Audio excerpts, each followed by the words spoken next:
What the fuck is this? Rooster Teeth animation. Their new outro. Nomad Nowhere. Oh, it's the preview for that new fucking show that they're talking about. Well, since Oh wow. well, Do we want to stop Tom right is here, covering then? this, isn't he? Yeah. Because oh wait, I and probably here's will. It depends on Genlock. how good the show is. Yeah. Oh, they finally Yeah. have a Genlock trailer? I do. Do you want to watch it? Finally. Yeah, I let's watch haven't it, 'cause paused have yet. to Yeah, cover yeah. Genlock. we're already right here. Let's react to the Genlock trailer. That'll be fun to have. As soon as they figure out what he is, they will come hunting for him and for you. Is that why there was slightly less effort this season? Is because, well, they had other stuff in production now? I already made that call. I bet that's what they're gonna blame it on. Probably, yeah. What we're seeing here, I believe you can stop worrying about chasing. Yeah. No, I think. Also, the animation here looks really choppy. I mean, like when you saw him walking. Yeah. You saw that walk cycle. We were very lucky. Roman! It's Roman! He wasn't. But Oh god, that Roman silhouette. Oh Torchwick. god, that silhouette. there are some new possibilities, but we may need to get more flexible. That top left silhouette. Oh god, it gave me cancer. Have to do. I'm gonna have to give that trailer How much do another you wanna watch bet later. she's gonna be- But nothing really jumped out at me so far about it. It looks awful. Let's just leave it at that. Yeah, that was actually just Hope- you know just the fact that the last 6 minutes of this was just trailers for other shit. Remember, the end of RVB 10 had the red trailer, so that's not too out of the ordinary. Yeah, but the red trailer was good. Yeah. Also, These were glorified pictures. I'm gonna state this now that the cute stuff section of our Discord server was the best idea I ever had. I know, like, me and Max are the bulk sharers here, but I mean, there's such a variety of things. People sharing their pets, people sharing just random cute images they find. It's like, oh, just awesome. it's good, yeah. It's really nice. And then, by contrast, the South Pole was a horrible mistake. So it's all a matter of opinion. It's all Yeah, it's all subjective. If you were to look at the scale of deviancy from all of us, it goes Tom, probably me. Me and Fatman are kind of probably interchangeable, and then Brit's at the very end. Really, what's he into? Teabags, man. Literal teabags.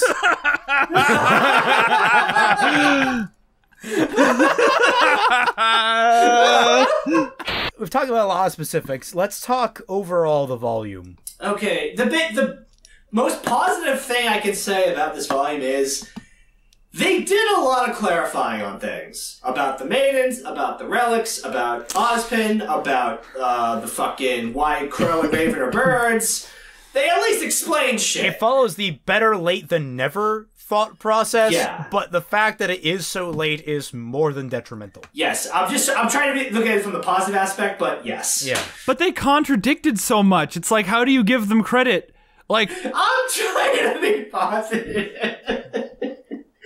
okay, sure, they clarified that Ozpin was the wizard who created the maidens, but like, they also clarified that Aura heals you, which is like the opposite of what they said it does in the fucking... They clarified that Aura is not passive. That is like verbatim the opposite of what they said in the World of Remnant, so like, every single clarification is subject to, like, oh, until they fuck it up next volume. I know, but What was the quote they said in the World of Remnants that says that Aura doesn't heal you? It does not, however, make the user invincible. As they receive more and more damage, their aura reserve will deplete. If this happens, all the fighter will be left with is his resolve. Well, because like that doesn't contradict it healing you. But it can't heal you if it's not there. Oh, Uberdueler said it the best. At what point is Aura being able to heal a wound if you can't be wounded until you run out of Aura? My argument has always been that Aura is damage reduction. It's not a straight up shield, it's damage reduction. We're really trying to drive home that Aura is your shield. It's your like Halo shield. Essentially. Yeah. See, I just chalk that up to because here's the thing. The terminology used in that World of Remnant is incredibly vague. and this is my issue I've had with the World of Remnants in general, is that they are very good at broadly touching things, but they don't really dive into the mechanics. That particular World of Remnant wasn't even released to the public. It was on the fucking Blu-ray for Volume 2. I know, you had to pay for it, and it doesn't even have any applicability to the series. Yeah. I mean, at this point, do we even want to say World of Remnants are canon? They dropped them for this volume, so it doesn't matter either way, really, anymore. I asked Miles and Carrie, I was like, be honest, guys. World of Remnant aren't canon. Okay, other positives I could pull out of this.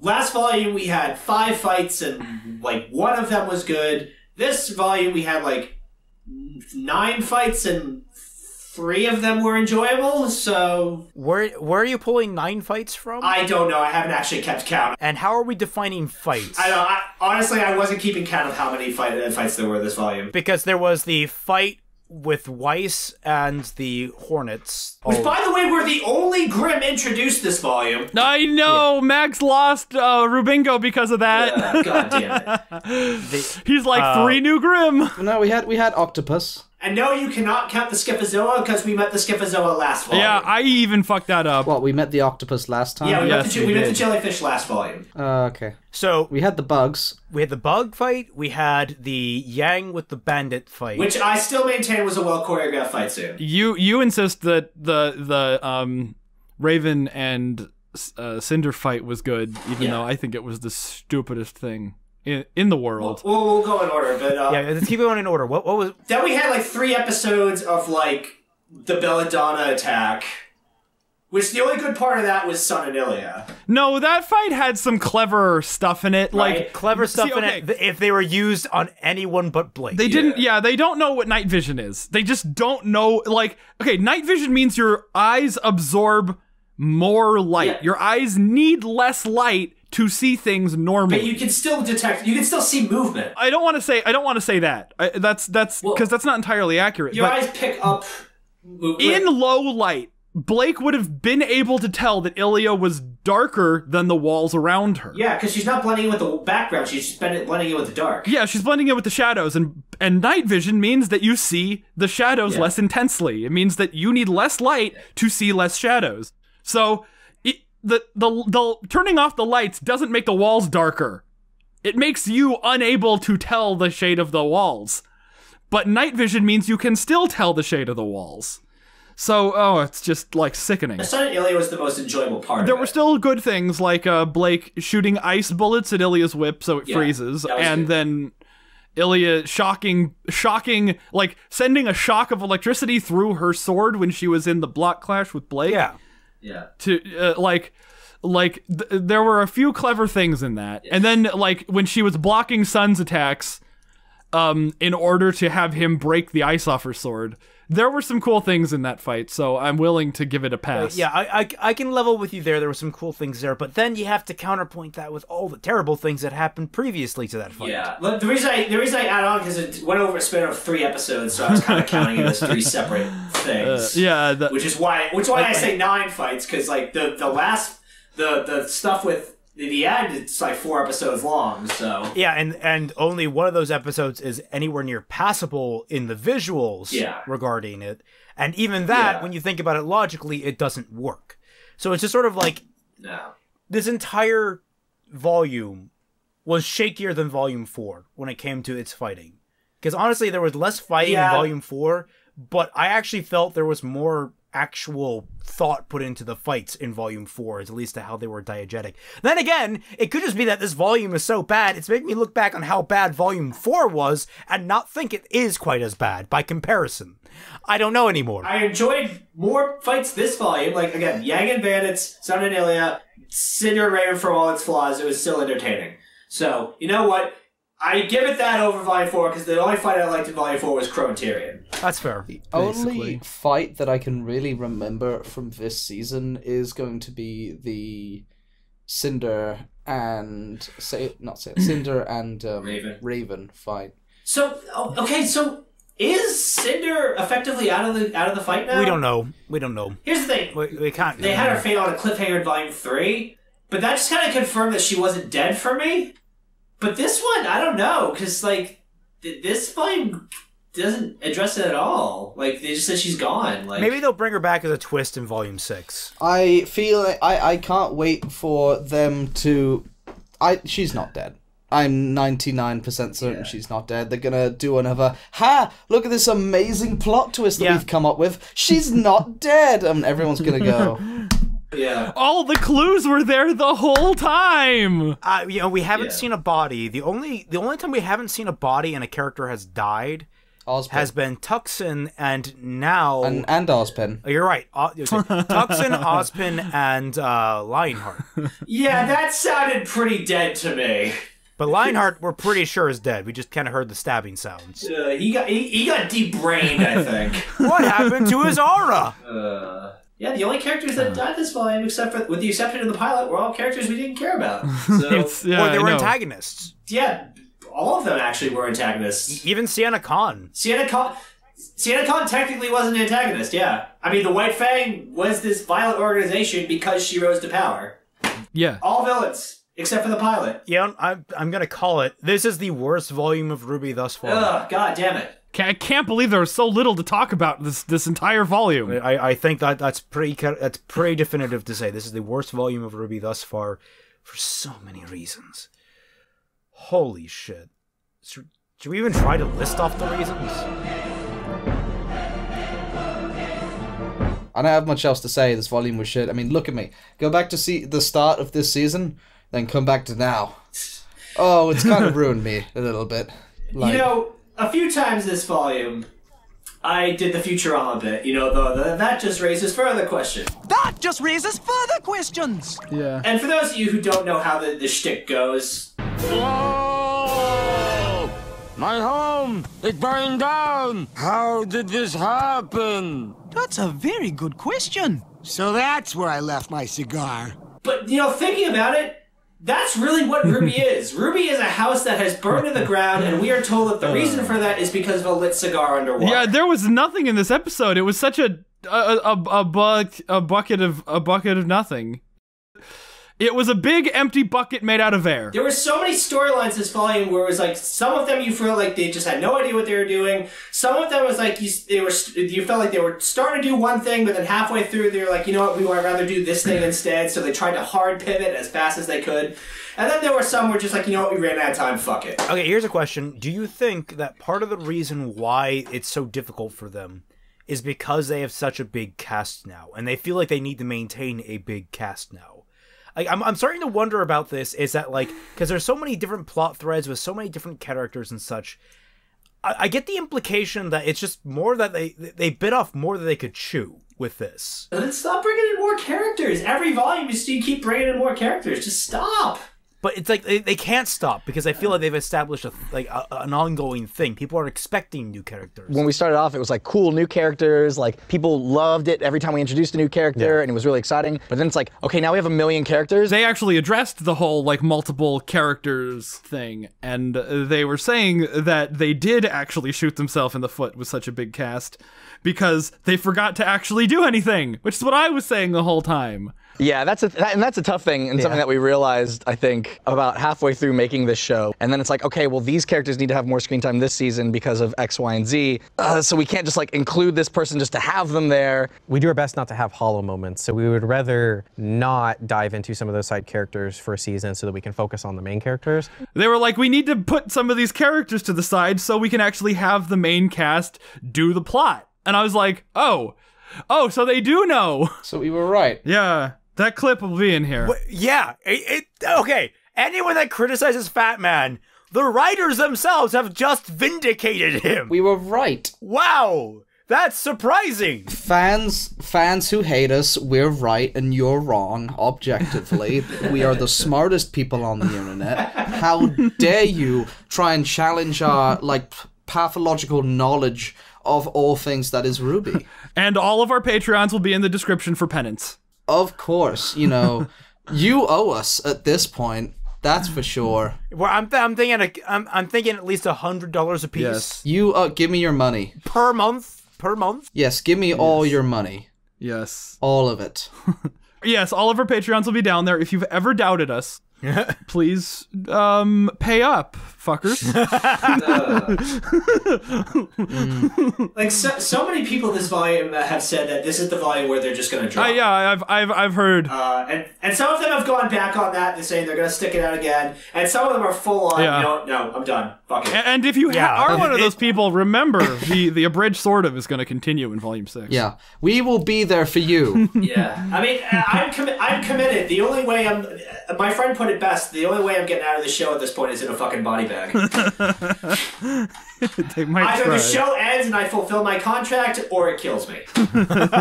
With how rage-inducing that whole Adam thing was, there is no third option. Like to the people who still are madly in love with the show, and I know some of you are still out there. Like I see some of you in the comments still avidly defending the show. For the people who are still madly in love with the show, admit that it's not good. Like admit that something you like is just very badly written. But the question I'm asking for those two is like, what are you guys getting out of this show still? Like what are you getting? Like for us, this is kind of worth it. You know, we get on the camera, we do our thing, we act like idiots, or at least I do. We have fun. We have trained ourselves to enjoy being angry. Mm-hmm. We've trained ourselves in that. But like people enjoy watching it, and so in that regard, it's worth it for us to keep this up. But like to the people who are just watching it, like what about it still entices you? What about it still gets you? Because from what I'm seeing, if I was just watching the show and I didn't have like obligations or I wasn't committed, I'd say fuck it. I'd give it the finger and pack my bags and bam, I'm gone. Yep. Fuck this show. Honestly, I have dropped shows for less. I have pushed shows in front of like subway trains that don't add less problems than this show. I mentioned in one of the previous reactions there was a show called Regalia and the Sacred Stars that one of the voice actresses, I think the one of the voices Vernal was in, and I think that was it. I dropped that one because it was just boring.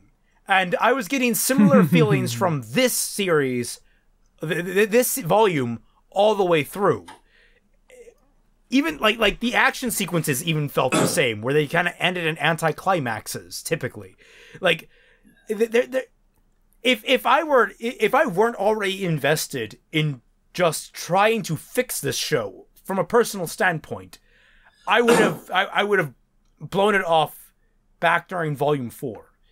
But because like Volume 4 again, like I still hold this that Volumes 1 through 3 had legitimate like emotion and love put into it, even though Volume 3 was more of a sad love overall. Like, you know, we lost someone. Yeah. Let's continue in his honor. Volume 4, I felt like that love had been gone, but they were still trying to force it. And now I feel like they're just kind of like, yeah, we kind of need to do another season of this show. Let's just do it. Yeah, I mean, like there's no love here. There's no passion. No, I mean, it feels scaled back. Like there's no World of Remnants anymore. The character arcs are just nothing's happening with them. Even the fucking soundtrack isn't that good anymore. Like what the hell? And if you were some people, you would argue that the soundtracks were never good, but that's Molly's problem. Yeah, I mean, you know, like you want to get into like the technicality of music. I'm talking about just enjoying the soundtrack. Like I can't tell you shit about the technicalities of music. Me either. Like I was not trained in music. Someone tried, I couldn't stick with it, so I enjoy it, that's where I'm getting it from. Do we have anything to say? This is a really bad volume, that's really all I got. This is easily the worst volume. I feel hollow. There's a hole in my chest now, after all of this. When the volume began, I legitimately thought, like, you know, maybe they're finally learning. They seemed like they're starting to learn from the mistakes of the last volume, and they're gonna try. No, the first line had a retcon in it. The first line had a retcon in it, but like it. I mean, we all agree when we recorded those first couple episodes, they were just like, okay, this is okay, which is better than this is dog shit, which is what episode 5 on was. How did the season start? I guess because the season started with new stuff, like we went to the places for the first time, we saw these new characters, we're like, okay, I wonder what they're gonna do with them, and then they didn't do anything with them. Yeah, we naively thought it was gonna matter. A lot of this season was also spent getting the other people over here, like half the season, at least 4 episodes was getting Weiss over here. Yeah, god damn it, yeah. Which I still maintain they shouldn't have done that. I still think Team Ruby should have split up longer. Yeah. Like, I know writing across and managing across 4 different, like, continents pretty much is tricky and terrible. But, like, from a story perspective, like, having these 4 characters grow up apart and then come back together more, like, developed. Think of how bad the pacing was of this episode, just between a couple of different scenes in the same location. I know, but in better hands, that would have worked. Well, we don't have better hands. I know we don't, but that's just what I'm saying. Like, if I was writing this, that's how I would do it. Dude, because you would have been satisfied with Volume 4 if that was the case. If they could have done it well, you would have been satisfied with Volume 4. Yeah. Like with them being apart. Didn't do it well. Like them coming back in Volume 5 would not have been a problem for you because they would have already had all that character growth individually. But they didn't. This is why I should write it, because I could have done this perfectly fine. God damn it. I spent 4 years getting a degree in English. Same. And these clods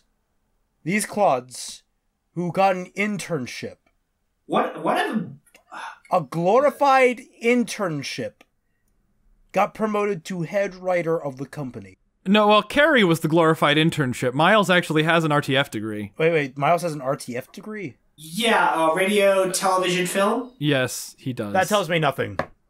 That's not writing. The way he met Bernie was he said that he had like a shadow mentor program, and Bernie said, okay, if you don't bother me at all, I will sign your paper. Yeah, I remember they told it on one of the early podcasts. I just didn't remember what it was. Yeah, I have no idea which one. But yeah, no. But Miles has the RTF degree, yeah. Which isn't writing, you're right. It's more just it's like a media communications kind of thing, which is my other major. So. The show, I'm angry. I'm angry, but I'm like in that serene state of anger. And I think that's good time to call it because I actually have to leave in 10 minutes. But yeah. Although it does mean we will get Klein again, which is great because J. Michael Tatum is awesome. Wait. Hold the fuck up. Klein is J. Michael Tatum? Yup. What? No! Who? He's that good you didn't even notice. Who does he voice? He's Okabe in Steins Gate. He is Scar in FMA Brotherhood. What's his name from Orange High School? He's Ida from My Hero Academia. No! I thought he escaped! He's Sebastian from Black Butler. He's who from My Hero? I feel like I've heard this before, but it's only now hitting me. No. He's Erwin in Attack on Titan. Wait, hang on. Who did you say he played in My Hero Academia? Ida. Oh, Tenya Ida. Oh, cool. He's like one of the best talents over there. Dude, I went to a convention and like met him and we bonded over Steins Gate. That sounds awesome. It was like I was the only person there to get an autograph from him for it. And like I told him that it got me through a difficult point in my life, and he actually held my hand, like gripped my hand tightly, and he's like, it was a difficult time for him too, making that. And so we had this beautiful. It was so nice. That's yeah. I would love to be him. Yeah, but yeah, no, that's J. Michael Tatum. My heart hurts. I am now in physical pain. Good old wholesome. Who says we aren't wholesome on this show? I am now in physical pain after hearing that. The only way this will be better is if we meet Weiss's mom and she's voiced by Trina Nishimura, because that means we could get J. Michael Tatum and Trina Nishimura in a scene again. So it'd be Kurisu? Like Okabe and Kurisu. That would be amazing. Oh my god. Fucking weirdos. That would be great. Hey, Steins Gate is incredible. Although at the same time, I want Trina Nishimura to stay far the fuck away from the show, so... Yeah, but they're going to get her. They're going to get everyone at some point. I hope... The show has claws that reach wide. Yeah. Just as wide as Salem's noodly fingers. Well, maybe she'll only be in here for 5 minutes like Monica fucking Ryle was. And then she'll get killed, yeah. Probably by Whitley. Who I told everyone to stab in the back! Oh, God. People were surprised when Whitley turned out to be evil, as if it wasn't fucking obvious. I got into fights with people about that, for Christ's sakes. God, I'm still annoyed at that. So, okay. Now, British Ninja Time. Hello! So your recording worked? Yes. Alright. I hope. We need your pretty face in the last one. You can't just be the hallucination for the whole time.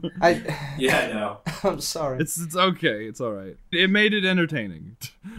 Oh, so did anybody besides me and Tom read Perfect Harbinger's comment on Raven's last video? Can't say I have. That was a thing. You see, the thing is, like, after a while, all those kind of comments just kind of blur together. Yeah. So I've read it, but I've forgotten what it said. He thought British Ninja was the worst one on the reactions until last episode. And then I took over. And then you took the... I'm just glad I wasn't on that list. Why was I the worst one? I'm curious now. Him. I don't know. He didn't elaborate, but he said that you redeemed yourself by calling out Tom by saying a lot of anime do stupid over-the-top shit with sword fights. Oh yeah, that was it. No, that one, I mean, come on. Come on. Here's the weirdest thing. He says that I'm the least annoying of the crew. My voices, at least. And I'm sitting here, I'm like, I am the most annoying voice of the the four of us. Maybe he's also, like, Scottish or Irish. Well, that would explain why he hates the British. Maybe? Yeah, I was gonna say, because he absolutely hates British Ninja. I don't know why. Yeah. He has a hate boner for you for some reason. Love you, buddy. Yeah, I don't get that. I mean, me, I get. I'm loud, I'm obnoxious, it's my thing. But Brett, I don't know. No, I was just glad I wasn't in the bottom two. I'm like, what? I'm the one who. Well, Harbinger, you're welcome over my channel anytime. You should add a tier. You should add a tier that's just like if you donate this much, I will understand if you hate me and feel ashamed. Make it 50 cents. A 50-cent tier. $69. Yes, Harbinger, please check out my Patreon for you to support Hate Me. Oh yeah. I mean, if he supports me, that means I can do more annoying things so he can continue hating me. And as Ruby Volume 5 has established, hating things feels good. And that seems like what a lot of these people just want to do. I think you got two. I think two patrons. Okay. You do. Holy shit. Fucking living the dream. Yeah. Alright, so gents. I'll figure out what to do. We'll talk about it later. We got more important things to do. Yes. Well, I mean, hopefully you'll see us before then. I mean, there's always other things we can do. Yes. At least there's Ruby Chibi! I don't even watch that! You should. It's actually funny. I have no strong feelings one way or the other on it. But I am doing a contest to see how many episodes of G Detective skits in a row we're gonna get. So tweet me at I am Tom Moran what your guesses are. And there will be a prize. I haven't figured out what the prize is yet. But there's gonna be a prize for the winner. Alright. Let's Leroy Jenkins this. Should we all do predictions before we you see, I was partially spoiled on something. It's not like it's not like a plot twist or anything. It's literally just something like something that doesn't happen this episode. The big thing I've been is a lot of people talk about Anna Holmes' performance, which has me a little nervous. But that's about it as far as real spoilers has been. Okay, so things I'm gonna predict. Blake tries to run away. Yang is mad. We get some really stupid and ominous cliffhanger. Let's see what else is there. More Oscar Ruby shipping. You mean Oscar Pint? What else? And Cinder isn't dead. Like, I bet that's the stupid cliffhanger, is that you see a hand reach out from under all the rubble. Yeah, it's the Grim Arm. Yeah, so. Yeah. That's my predictions. I made my prediction on Twitter earlier, a few days ago, in that Salem's gonna reveal either a rebuilt Penny or a revived Pyrrha, corrupted to suit her needs. I'm betting it's gonna happen. Yeah, my prediction I posted on Twitter, it was that Raven is gonna beat up Yang and then throw her off the edge of the thing. Yang is gonna propel herself down and catch Cinder and then use her semblance to thaw her out. And then Cinder and Yang are gonna fly back up and beat the fuck out of Raven. That's my prediction. That's because I just love the image of Raven Darth Vadering Yang off the edge of the thing, throwing her down. And I'll just I'll predict that nothing interesting will happen. You son of a bitch! You're already right. That's cheating. That's not a prediction. That's a matter of fact. All right, gentlemen, let's go. You know what? Are you guys recording? Yeah, I'm recording. I really wish I was recording just then because I do have tea bags in front of me right now. You sick monster! I just like rubbing them on my skin. No, fat man. Okay, you can do some editing. You can start recording, and when you do, like, have you like actually like rubbing it, and then just stop and look at the camera briefly, like you just heard us say that. And then Fat Man can edit that in over here, what it was. Oh my god, that is perfect. I love it.